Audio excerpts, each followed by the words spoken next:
competitive games. There's a lot of different types like leagues and Valorants and all that kind of stuff. And as I assume, we're gonna watch the video about it, right? And as I assume, this video is going to be about how they rig the chances to make artificial 50% win rates to keep people playing longer, okay? That's gonna be my idea, and let's actually watch it. Once you see this, you'll see competitive games differently, alright? Let's start. You know what's kind of weird? When someone asks what kind of games do you like, most people struggle to answer. You say tactical shooters, and they respond, oh, so you must like Counter-Strike, Valorant, and Rainbow Six Siege. Yeah, but there's also a lot of single-player ones, so those are pretty good, like, Mass Effect back in the day. And you say, actually only Counter-Strike. You say strategy games, and someone recommends you Civilization, when you wanted something more like Hearthstone. Game genres are kind of broken. But I think there's a better way to think about this. And it's a much simpler way to look at games. And once you see it, you'll see games much more differently. But let's start somewhere everyone can agree. Oh, he's not gonna talk about this, he's gonna talk about the different types of games, okay. Every game has something that separates the good players from the bad ones. But it's okay. Sometimes it's pure skill. Your reflexes, your aim, your timing. Sometimes it's information. Knowing things the other person doesn't. Sometimes it's something harder to name. The mental side. Reading people, managing randomness, and adapting on the fly. I'd say it's all of the above. It's randomness, it's information, it's personal skill, skill to playing in a group, and all of those games it affects to some extent. The only difference is how much it actually affects. But all of them are really important. These aren't just different skills, they are fundamentally different kinds of gameplay. And most games mix them together in different amounts. Yeah, exactly. So let me give you three words. Micro, meso, macro. So micro is understand as like individual low-level skills. Macro is understand, for example, in League, macro is how you behave on the map in a global scale. In team comp, so how you behave team-wide, right? What is meso then? It's like Black Mesa? What the fuck is meso? It's like now, in the middle? Now here's where it gets interesting. And a little uncomfortable. What if I told you the clearest way to understand what a game is actually testing is to think about how you'd cheat in it. If you wanted to completely break a game, to make it trivially easy, what cheat would you use? Oh, it's like wall hack or aim assist or whatever the fuck, right? If independent of that cheat, you're gonna actually put it in the separate category, that's what you mean? The answer to that question tells you more about a game than any genre label ever could. That's actually an interesting question, let's put this to the test. What is micro? For example, in League it would be macro most of the time, because the most important part in League is information, right? In Rocket League you don't really need that much information, because you can pretty much see everybody on the map already. But in this game it's really important, because it makes like 2v2 into 3v2, and it's gonna be really, you can get the ball rolling and basically win the game off information alone. Or it's gonna be, or for example in Counter-Strike, that's in Valorant that's the case too. Micro is the execution layer. That makes sense. It's your aim, your timing. It's like individual low-level skills. It's how good you are at shooting, how good you are at aiming, the precision, the speed, all that stuff. The movement, your muscle memory. An example of a micro cheat looks like an aimbot. Perfect inputs every single time. If a game can be broken by perfect execution, that's a micro game. So wait. Micro is, let's say, aimbot. Macro is like wall hack or the map hack, where you see everybody see through the map, right? So what's gonna be meso? What the fuck is a meso? Osu, Geometry Dash, Aim Trainers, and Tetris are a few examples. Wait, that's just in Tetris? Why? Isn't this game was like beaten like 50 years ago or some shit? What the? What? With perfect cursor tracking. You can cheat in Geometry Dash with perfect jumps. Bruh. Nah. You should have died there like fucking million times already. What the fuck is that shit? Who is even playing this game? You need to be an AI perfectly trained robot with 10,000 years of experience to actually beat that. Nah, bro. These are execution cheats, and you can feel the microness when you play them.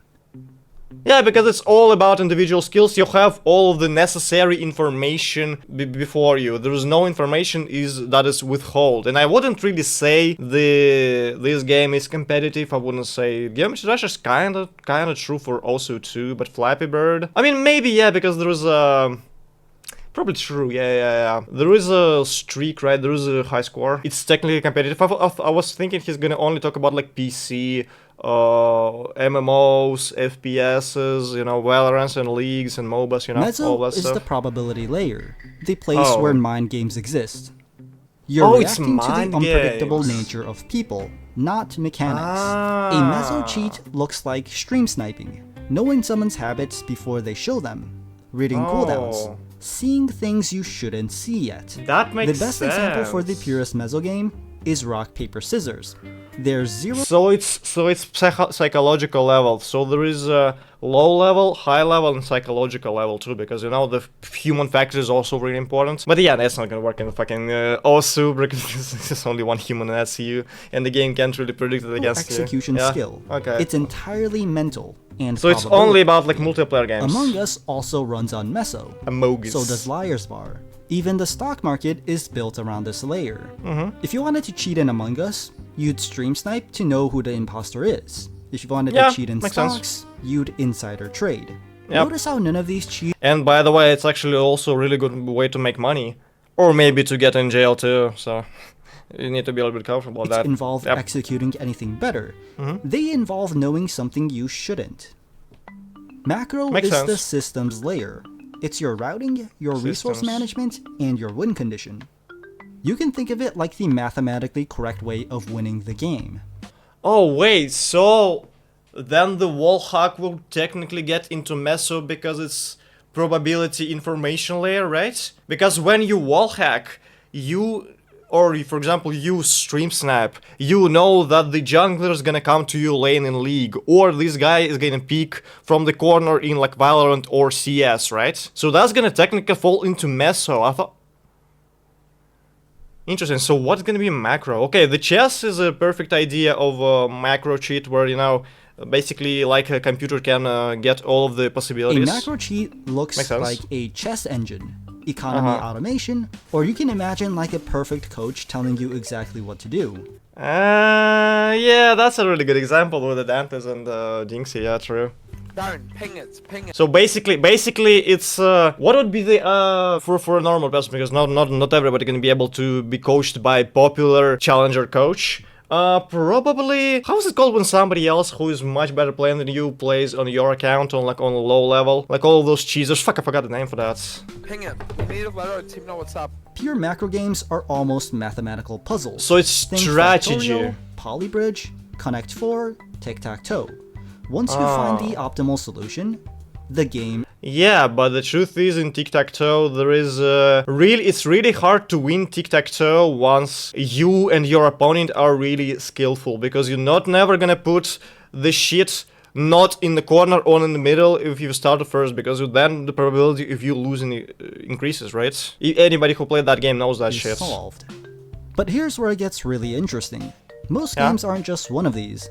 They're combinations of them. Because they never could be one of these. Because if in League only macro existed, then there wouldn't be fog of war and the map and the probability of the guy going there and going there and going there. Because it's also, you know, how the people operate, it's also based on their habits too, you know, the meso layer. For example, somebody likes to play more aggressive and likes to gank like in the fucking first minute top lane when they clear top to bottom, right? Or somebody likes to play really aggressive and just run and gun a fucking Valorant or CS, even though it's a retarded strategy. But some people like to do that. Some people get lucky when they run and gun, they get accidental headshots. Maybe it's also micro fucking bot. Who knows?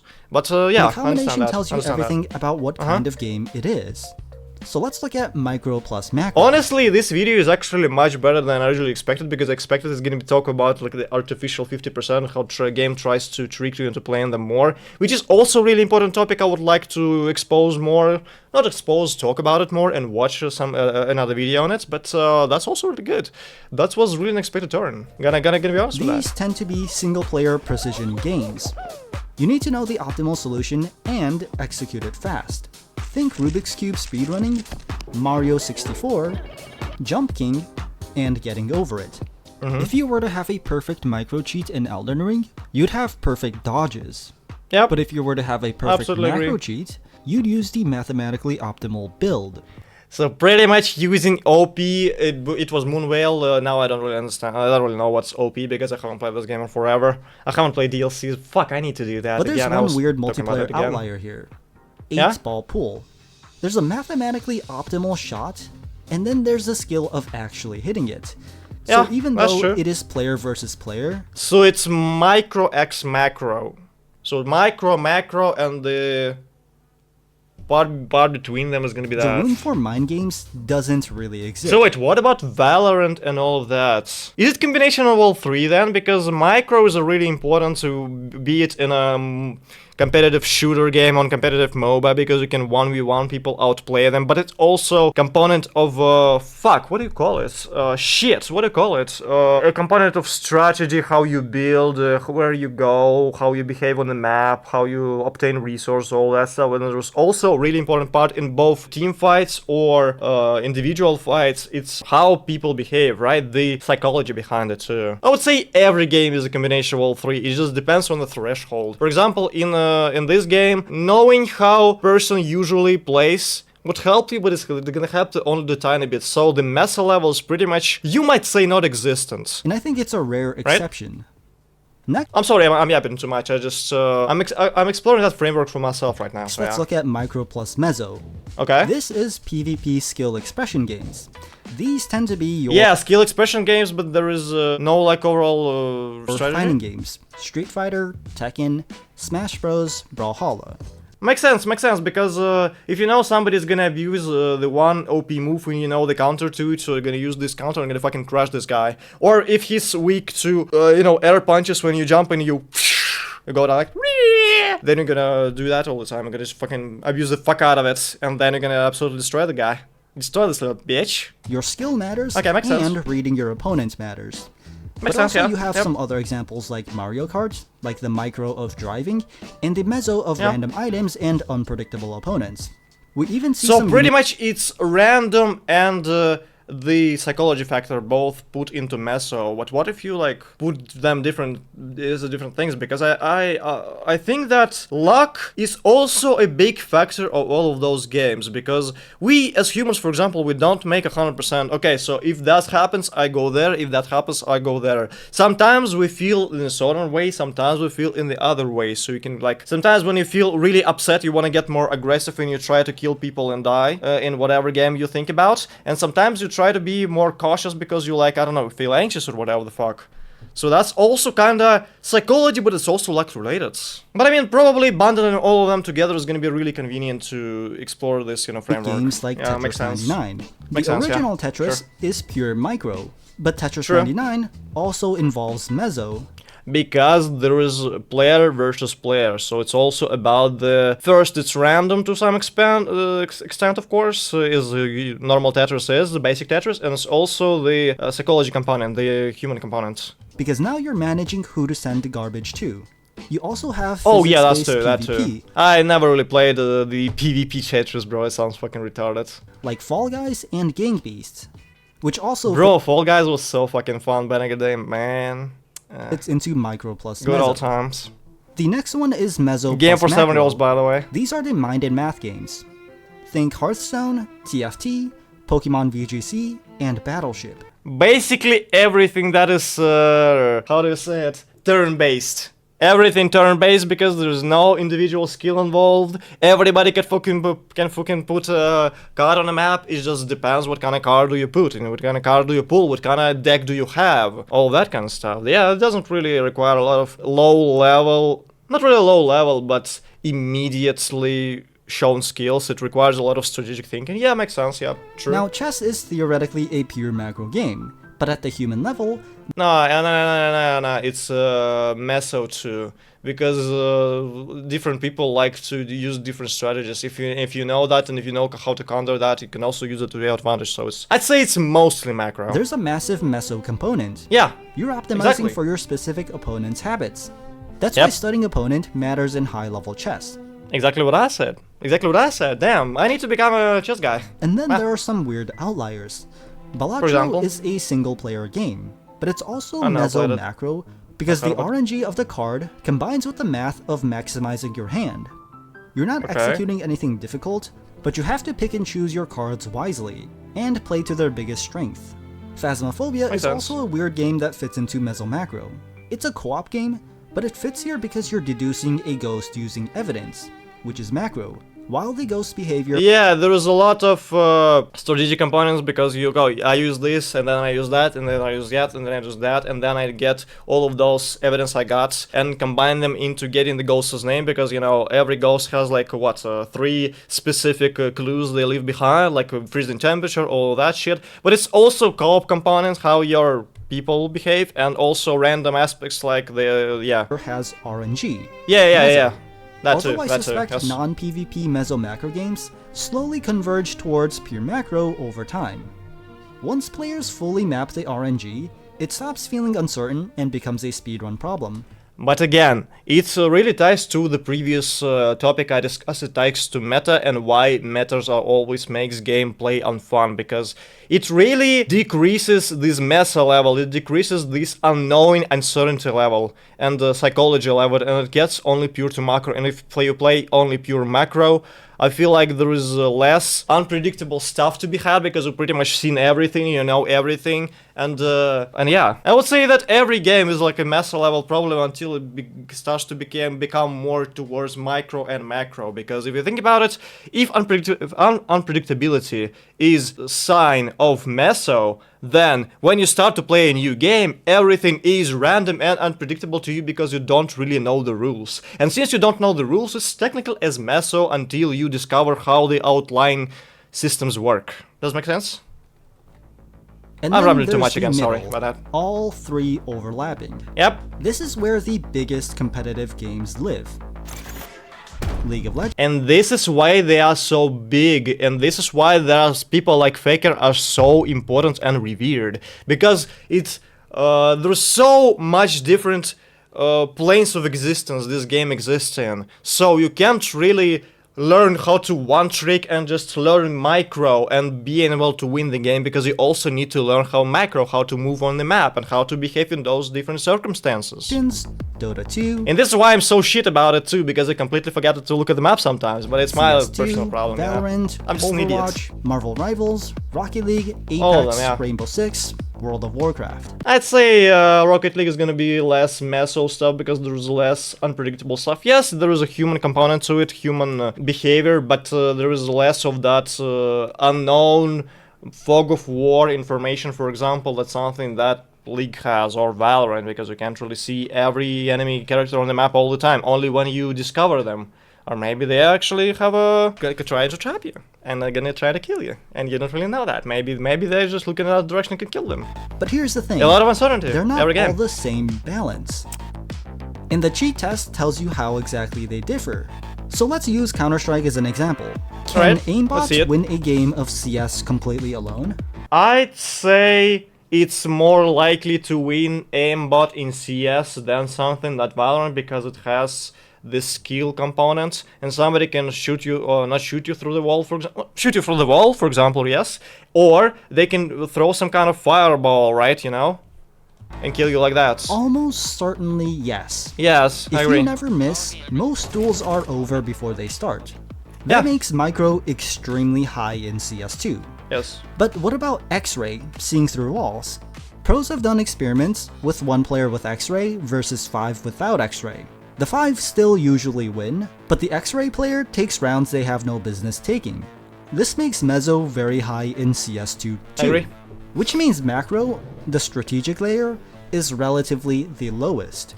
What is the macro in fucking CS? You protect the place, if you are counter-terrorist, if you, for example, if the other place gets taken, you go there and try to push it and try to kill everybody to disarm the bomb. Like, if we're talking about the basic strategy, there was more about it, but it's like the basic idea. It's more about outplaying the other opponent, but there's no like grand strategy about it. So compare it to, for example, League, which has the grand strategy of playing for objects and resource management on, you know, waves, wave clear, whatever the fuck, right?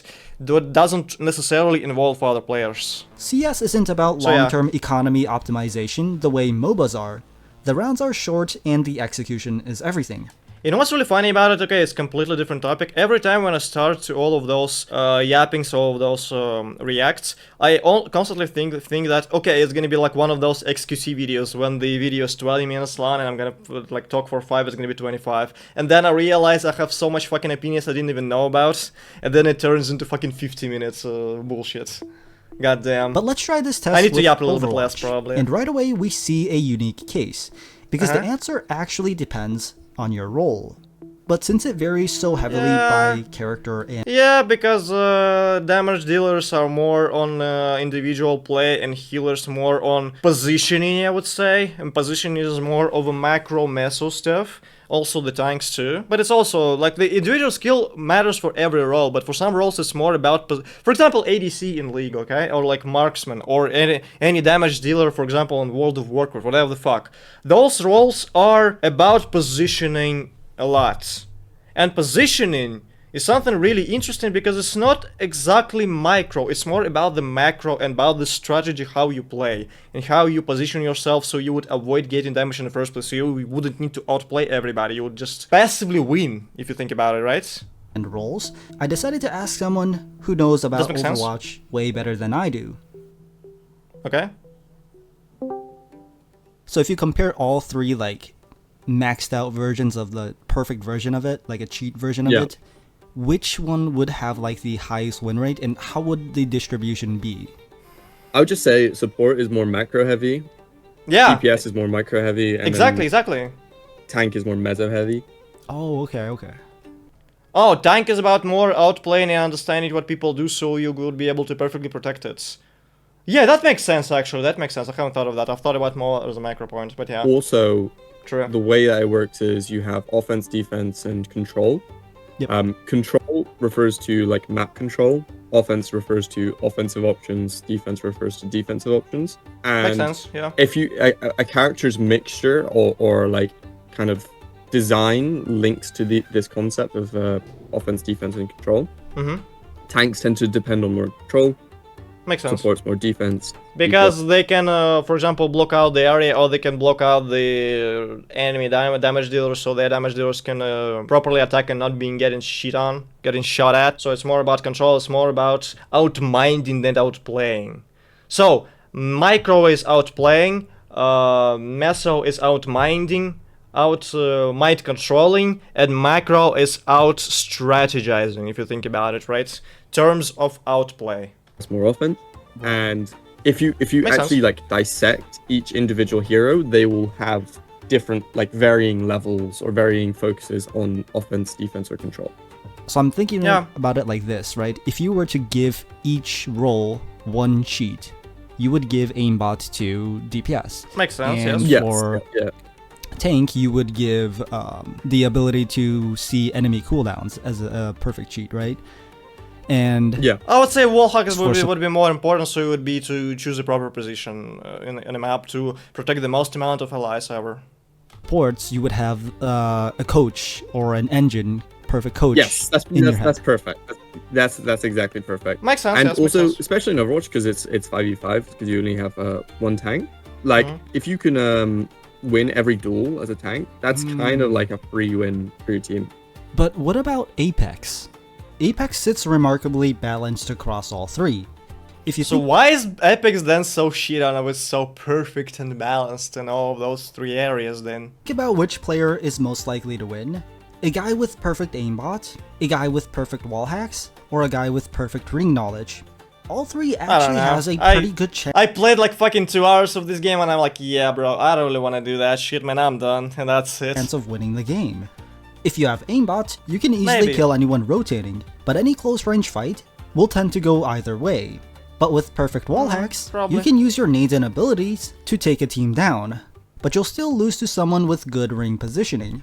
I'd say that you would need to use the cheat on the skill that you're the least good for. If you're really good at understanding how people think and, you know, mind controlling, then you would, for example, positioning, then you would choose aimbot and whatever fuck. You understand the point. But even with perfect ring information, you could still easily die to someone who wants to contest that position.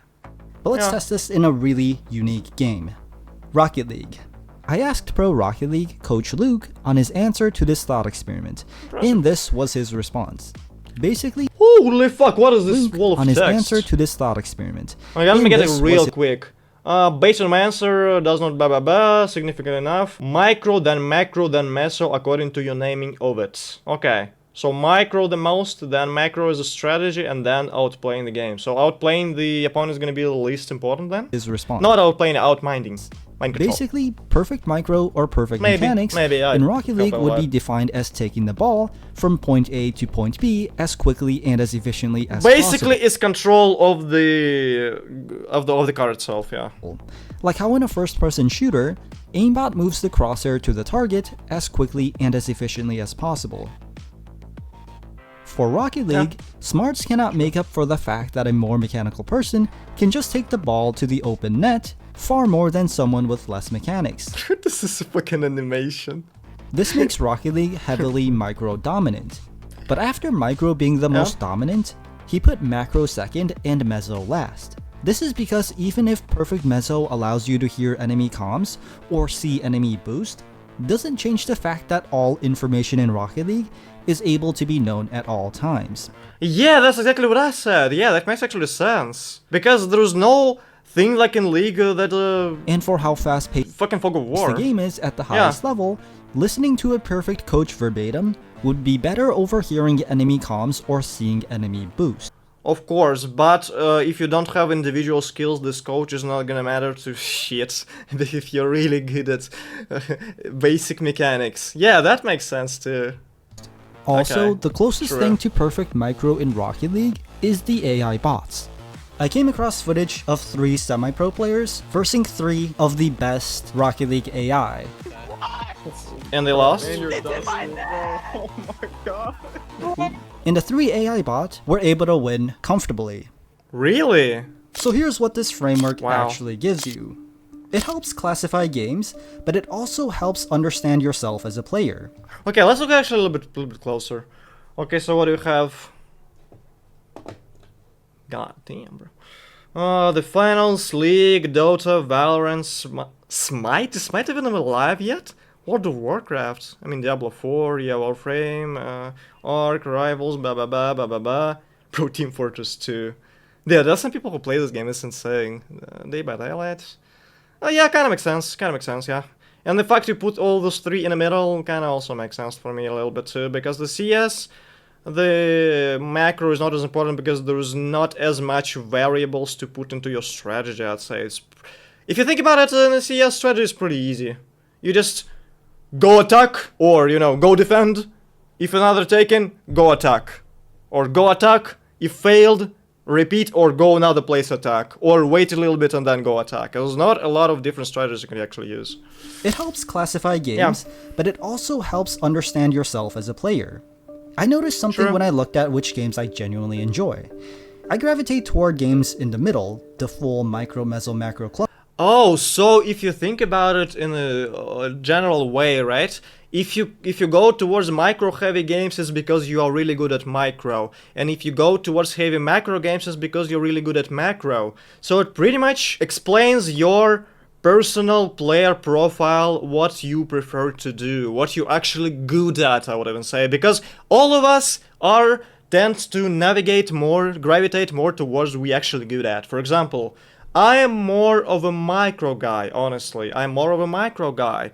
I'm not bad at macro in general, but I'm just too lazy to play all of those, you know, like not base building, like factory building games. I don't know, I get too lazy, my brain overheats. I don't really want to use my brain a lot, okay? It's not working badly, I just don't really want to use it a lot. And the Meso game, I hate lying to people and all that shit, you know? That's why I didn't play Among Us a lot. So yeah, it probably would be micro from me. But also, in the middle, yeah, I'm playing League, so yeah. It's also all 3. And toward pure micro and pure macro. But I don't really enjoy micro-macro games. speedrunning Oh, doesn't scratch the really? right itch for me. And when I looked at why, it mapped exactly. In Apex, I'd argue I aim pretty well and have respectable movement. I'd say I also have a solid understanding of rotations and ring positioning, but I tend to tunnel vision in close quarter fights, specifically when we're in the same building. So I tend to miss mezzo reads when the pressure is high. And this exactly explains the gap Makes in my sense. game. Because here's the real insight. Every player has a natural lean. Some people are micro players. Yeah. They grind mechanics obsessively, and they want the skill gap to feel fair. Some people are mezzo players. They love reading people, and they thrive in the chaos of PvP randomness. Like we even see a common cluster of people who play Among Us, GTA RP, luck-based games like gambling, along with many other party games. I like he just shows one guy for all of those examples. Fucking excuse here, bro. And then we also see that some players are macro players. They love efficiency, they draw routes on maps, they think about the game between games more than during it. And most of us are sense. a mix, but not an equal mix. I would say, yeah, I understand. It's kind of really weird if he's a macro guy that he doesn't really like the games in the middle, why not? Wait, isn't Noit a macro? I mean, yeah, it's kind of about building this strategy and having your build, like, built. Fucking genius. I kind of like actually macro games too. I would put this, and this for myself. More of these two, actually, more of these two. The That's games my that frustrate option. you the most, they're probably demanding something your brain doesn't naturally give.